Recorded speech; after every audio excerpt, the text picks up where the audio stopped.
Ok, j'espère que ça va bien pour tout le monde. On se retrouve dans cette seconde partie. Voilà, toujours dans le switching. Et on va parler des VLAN. Ici, on va s'intéresser totalement au sujet en ce qui concerne les VLAN. Les VLAN ici, c'est cool. Pourquoi les VLAN sont cool? Bon. Déjà parce que ça permet de diviser un réseau physique en des réseaux logiques. Voilà. Au lieu d'acheter, on a des sous-réseaux, on va acheter, si on a par exemple 8 sous-réseaux, on va acheter l'équivalent de 2 routeurs pour 8 sous-réseaux. Ou encore acheter beaucoup de routeurs pour des nombres de réseaux, ça fait beaucoup. Surtout que l'entreprise, elle n'est pas très chaud pour pouvoir dépenser assez d'argent pour des équipements, pour chaque fois des routeurs et encore des routeurs. Donc, on va utiliser les VLAN. VLAN pour Virtual LAN, donc des LAN virtuels. Ok, c'est LAN virtuel. On va découper un réseau physique en des réseaux logiques. Ok, voilà. C'est comme ton disque dur. Ok, ton disque dur, là, 500 Go, tu fais plusieurs partitions. Ok, ces partitions, en réalité, sont des disques logiques. Ok, c'est un disque physique de 500 Go, mais on va découper en plusieurs disques logiques. C'est pourquoi, si tu veux ici, compare tes VLAN à des partitions de disques durs. Ok, c'est la même chose aussi ici. En réseau, on a un switch, mais qu'on va découper en des réseaux logiques. Ok, donc des réseaux virtuels. Donc, les VLAN, ok, vont constituer un domaine de broadcast séparé. Voilà. Donc, si tu n'as pas compris, bien sûr, domaine de collision et domaine de broadcast, je te réfère à ma vidéo traitant de ce sujet pour que tu puisses avoir une compréhension claire et aussi te permettre à ce que tu ne sois pas embrouillé dans la partie en ce qui concerne les VLAN. Donc, pourquoi les VLAN? C'est très économique. C'est un avantage important parce qu'on va dépenser moins d'argent. Ensuite, au niveau sécurité, on va constituer des zones de sécurité grâce au VLAN. Pourquoi? À cause de la segmentation, ok, la segmentation logique de nos réseaux. Ok, c'est bon. Ensuite, on va voir que quoi?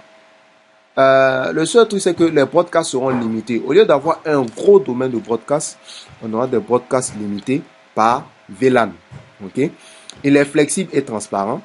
Donc, ce qui est intéressant, on peut grouper, on peut ajouter encore, ok, d'autres switches dans un VLAN pour pouvoir agrandir, gérer un groupe de, bien sûr, machines, gérer aussi nos réseaux. Voilà. Donc, d'où flexible et transparent. Et il est aussi simple à dépanner. Pourquoi? Parce que pour un gros réseau, au lieu de se gratter la tête, s'arracher les cheveux, eh bien, quand il y a un problème en ce qui concerne un VLAN, c'est ce VLAN qui sera visité. Donc, du coup, on ne va pas toucher les autres VLAN. C'est pourquoi on dit qu'il est simple à dépanner. Et les VLAN vont nous permettre d'utiliser deux types de protocoles. On a un protocole propriétaire et on a un protocole open. Le protocole propriétaire, c'est ISL, ok, et le protocole open, c'est le 802.1Q, ok, voilà. Donc, on va voir ici ces deux protocoles. Le protocole ISL est un protocole qui a été développé par Cisco. C'est un protocole dit propriétaire. C'est-à-dire, si tu veux utiliser ce protocole, c'est simple. Achète un routeur Cisco et tu vas configurer, parce qu'il est intégré à l'intérieur, tu vas configurer ce protocole-là. Donc ici, c'est un protocole avec une méthode d'encapsulation externe. Voilà. Maintenant, ces détails qui viennent sont des détails beaucoup plus techniques. Ok. Donc, on a, dans ce protocole-là, qu'on voit sur le schéma, on a une en-tête ISL qui fait 26 octets et une en queue. Ok. Donc, une tête et une queue qui fait 4 octets. C'est dans cette en-tête ISL-là que se trouve le numéro du VLAN. Ok. Sinon, tout le reste, c'est la trame qui est encapsulée. C'est tout. C'est bon? C'est la trame qui est encapsulée. Mais lui, il fonctionne que sur les liens face Ethernet et gigabit Ethernet seulement. Voilà. Donc, si on n'a pas du face Ethernet et du gigabit Ethernet, que dis-je? On en trouve tout le temps. Des câbles gigabit Ethernet, des câbles face Ethernet, on en trouve partout. Donc, forcément, si vous avez ça, forcément, vous allez pouvoir utiliser le protocole ISL.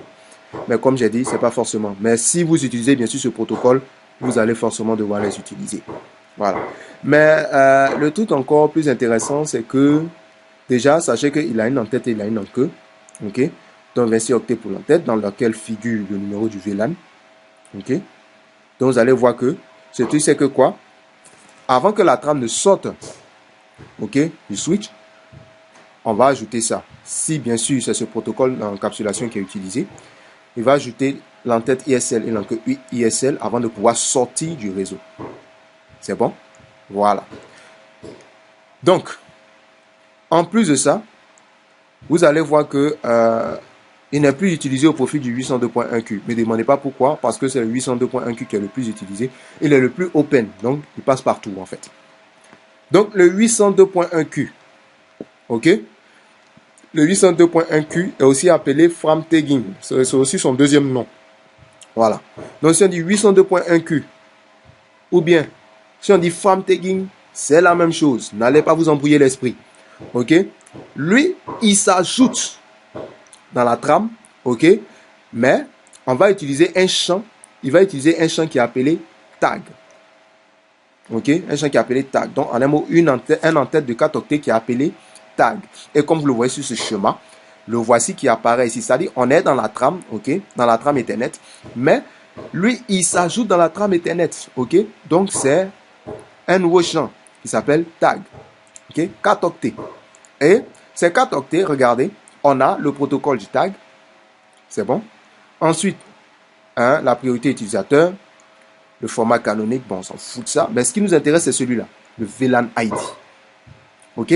Le VLAN ID, c'est lui qui va nous permettre d'identifier. La trame qui sort du réseau, il va dans quel VLAN? Il va dans quel VLAN? Donc, c'est grâce à celui-là. Parce que c'est celui-là qui contient le VLAN ID.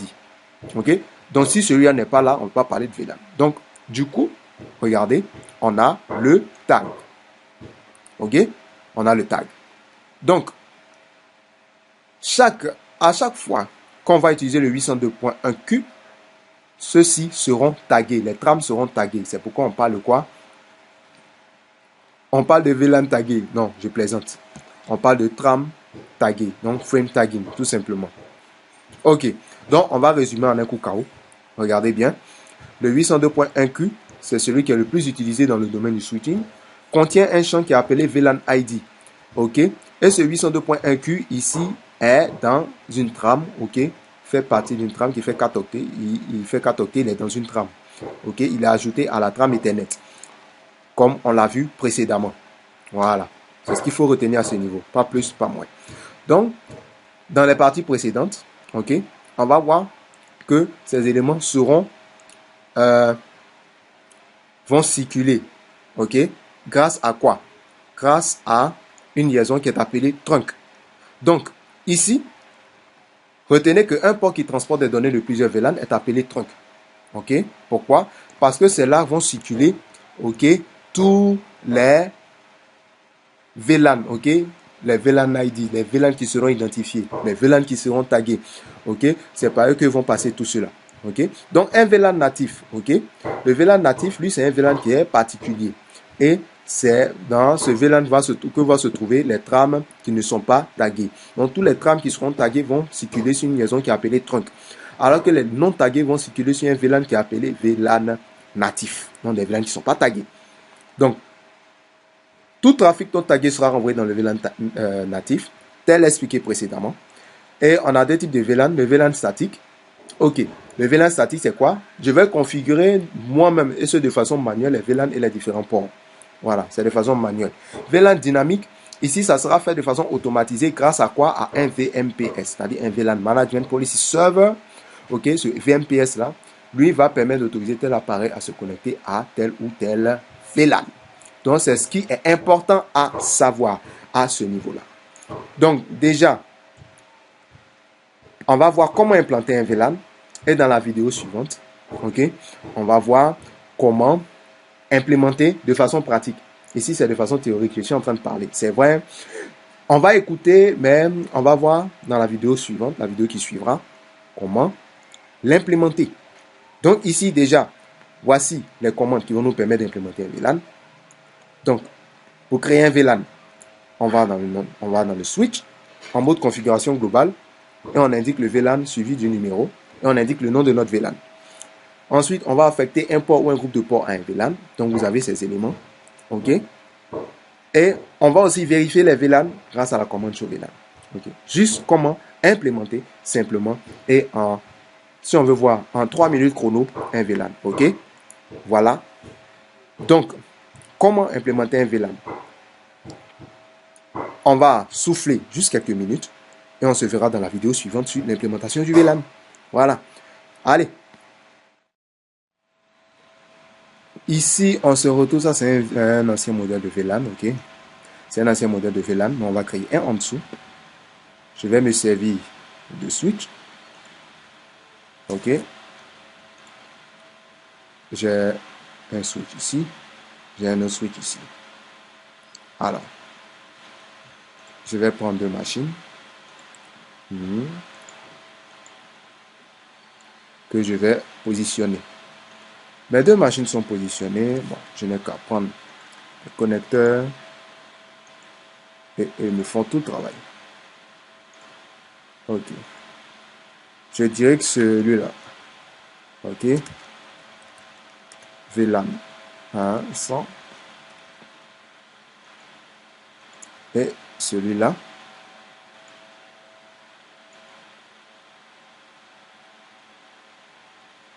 Il y aura dans le VLAN 200.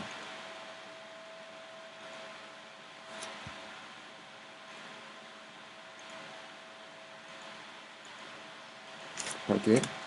VLAN 200. C'est bon? Donc, on va créer des VLAN ici. Ok. Pour cela, je viens dans le mode ligne de commande. Et c'est là que tout va se jouer. C'est bon? Ok. On va faire comme si on était sur un routeur. C'est la même chose. Enable. Et après, on fait du terminal. Voilà.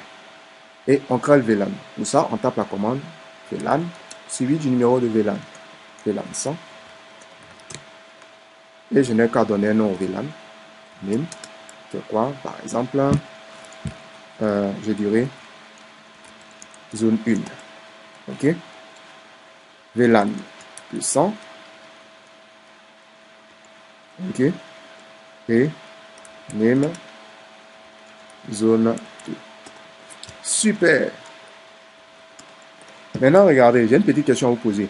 Selon vous, on peut créer combien de VLAN comme ça? Si vous avez la réponse, n'hésitez pas à me faire savoir dans les commentaires. Et aussi, petit élément, s'il y a quelque chose que vous ne comprenez pas en ce qui concerne les VLAN, faites-le moi savoir dans les commentaires et aussi par mail. On a créé nos VLAN comme ça, aussi simple. Et on va regarder, pour ça, on fait show VLAN. Ok. Donc, dans cette partie show VLAN, ok, voici les différents numéros de VLAN. Voici les VLAN qu'on a créés. Zone 1. Pour chaque VLAN, on a un nom, on a un état. Ils sont actifs et on a des ports. Vous voyez que le VLAN par défaut, c'est le VLAN 1. Et on a tous les 24 ports accompagnés de 2 ports gigabit Ethernet. On est d'accord avec ça. Maintenant, ici, on a créé zone 1 et zone 2 dans nos deux VLAN. Mais on remarque que nos deux VLAN, il n'y a pas de port associé. On est d'accord. Donc, ce qu'on va faire, on va ajouter des ports à notre VLAN. OK? Pour que ceux-ci soient dans des zones bien définies. Pour cela, on retourne encore en mode configuration globale. Mais avant de retourner, je vais vous montrer. On va d'abord affecter les ports. Puisqu'on a créé le VLAN, on va affecter des ports. Donc, en configuration globale. OK? Pour cela, on fait ceci. Switch port. OK? Switch port est une commande à partir duquel on va mettre nos interfaces dans les VLAN respectifs. Donc, switch port. OK? Mais avant ça, on fait interface. Autant pour moi. Interface range. OK? Je vais choisir un groupe. D'accord? Ou bien, ça peut se faire, hein? Choisir un groupe. C'est-à-dire, je fais interface range comme ceci. FA 0/1 tiret, par exemple, 6. OK? Et j'ai cette sous-commande-là. Et à cette sous-commande, je peux les mettre dans un VLAN, comme ça, avec la commande switch port. OK? Switch port, access, VLAN, suivi du numéro du VLAN. Mais ce que je vais faire ici, je vais me contenter de prendre une seule interface. Face Ethernet 01. OK. Switch port, access, VLAN 100. Et vous remarquerez que dans le schéma ici, regardez, il devient carrément orange. C'est pour dire que cette interface-là est dans le VLAN 100. OK? Je fais la même chose. 0/2 switch port access VLAN 200. OK? Et je peux vérifier le tout en faisant un show VLAN. Et regardez. 100 en zone 1. Il y a l'interface 0/1. En zone 2, l'interface 0/2. Alors, ce sont des LAN virtuels, OK, complètement séparés. Celui qui est dans le VLAN 200, dans le VLAN 100, c'est le 01 qui est dans le VLAN 100. Ah, d'accord. Donc, c'est moi qui ai dû faire une petite erreur, mais c'est pas grave. Donc, celui qui est qui a cette interface-là se retrouve dans le VLAN 100 et celui-ci dans le VLAN 200. OK? Donc, voilà. Un est dans le VLAN 100, l'autre est dans le VLAN 200. Voilà, là, c'est assez clair pour tout le monde. Donc, c'est ce qui se passe. Une fois fait, qu'est-ce qu'on constate? Ils sont définitivement séparés. Donc, du coup, si je veux communiquer avec celui-là, ben, ça ne va pas marcher. OK? Ça ne va pratiquement pas marcher. Donc, qui parle de VLAN parle de réseau virtuel. On a un réseau virtuel numéro 100 et un réseau virtuel numéro 200. Donc, c'est deux réseaux différents. Donc, comment on va faire communiquer ces VLAN entre eux? Très simple. Soit par routage inter-VLAN ou par liaison trunk. OK? Voilà. Donc, voici comment implémenter notre VLAN. OK? Je vais faire la même chose ici, mais je vais accélérer un peu.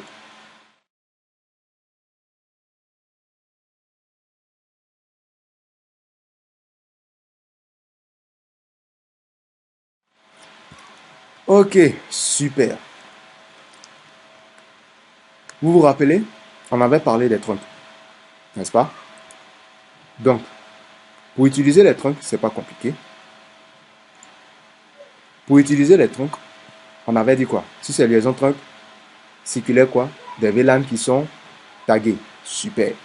Donc, si on veut utiliser les trunks, on va le faire dans le cas d'un switch de niveau 2. Non, ici vous avez un switch de niveau 3, dans le switch de couche 3. OK? Et ici on a les switches de couche 2.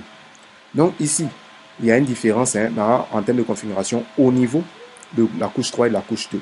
Pour les switches de couche 3, on va utiliser le switch port trunk encapsulation, dont on va définir l'encapsulation. Soit c'est ISL ou ISL.1Q. OK? Dans le 802.1Q. Et après, on active le mode trunk. Par contre, pour les switches de couche 2, ici, on va chercher l'interface sur laquelle on va activer le mode trunk. Okay? C'est la même chose aussi ici. Voilà. Donc, à une différence près, sauf que pour les switches de couche 3, on va définir l'encapsulation. Or, ici, on ne pourra pas la définir. OK? C'est ce qui va se passer maintenant. Donc, en regardant ici, on va définir une liaison trunk. OK? On va définir une liaison trunk. Donc, cette liaison trunk, comment ça va se faire? D'abord, on va mettre sur pied des VLAN ici.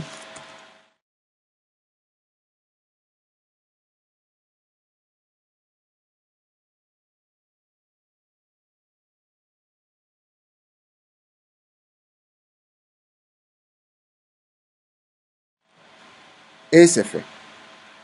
OK? On a créé des VLAN virtuels. Maintenant, on peut dire ces deux interfaces, cette interface-là est dans le VLAN par défaut qui est un VLAN actif, et également de l'autre côté. On peut créer un VLAN, les mettre à l'intérieur, ou on pourra tout simplement les utiliser. Ok. Donc, pour utiliser ces VLAN, comment on s'y prend?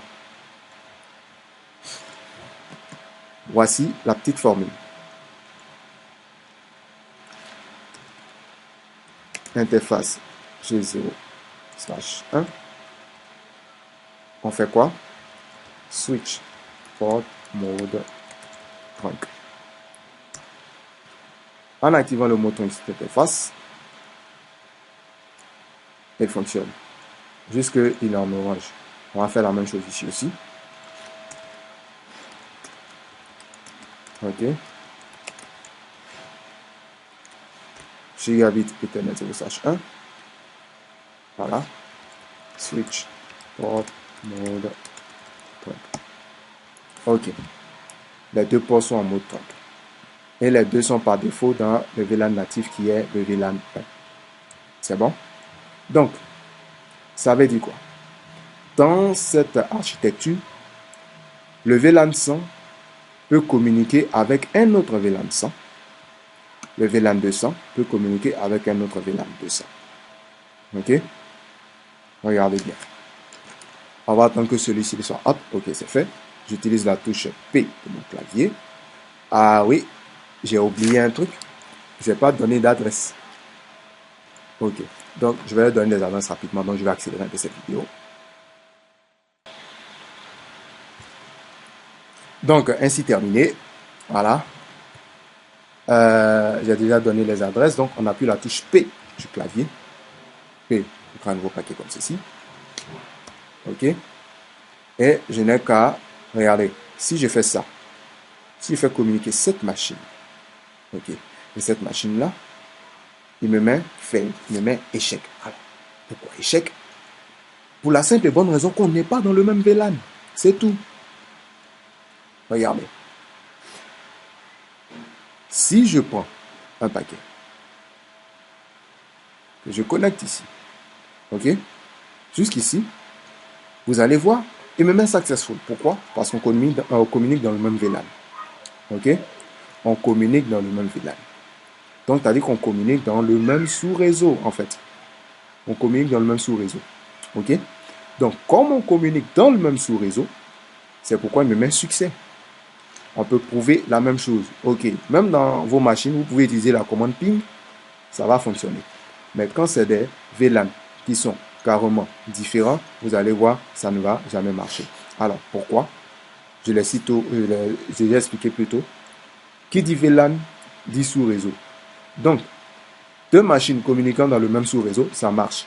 Deux machines communiquant dans deux sous-réseaux différents, là, il y a problème. Alors, comment on peut faire pour résoudre? On a dit par routage inter-VLAN, ok, qui fera l'objet d'une autre vidéo.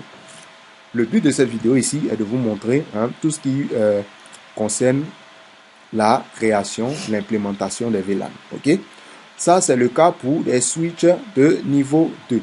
C'est bon? Pour les switches de niveau 3, c'est carrément pareil. Ok? Je vais remonter dans mon schéma précédent. Regardez. Ici, j'ai utilisé des switches de niveau, un switch de niveau 2, un switch de niveau 3. Je peux coller un paquet ici, avec un paquet ici, il me met successful. Ok? Pourquoi? Je vais vous montrer. Pour le switch de niveau 3, pour ceux qui s'en souviennent, pour le switch de niveau 3, on avait dit, pour l'interface, on faisait un switch port trunk encapsulation. Ok? On allait préciser l'encapsulation. Donc, l'encapsulation la plus utilisée ici, c'est le .1Q. Donc, c'est pourquoi on met .1Q. Si c'était le ISL, on allait mettre ISL. Ok? Et après, switch port mode trunk. Ok? Donc, vous voyez que la configuration pour les switches de niveau 3 et de niveau 2, c'est carrément la même chose. À un détail près, bien sûr. Voilà, à un détail près. Ok? Alors que pour les switches de niveau 2, non. Ce qui nous amène à voir un exercice. L'exercice ici va vous permettre de pouvoir faire quoi? Tout simplement, utiliser tout ce qu'on a appris dans l'adressage IP, le VLSM et le VLAN. On combine tout ça ensemble.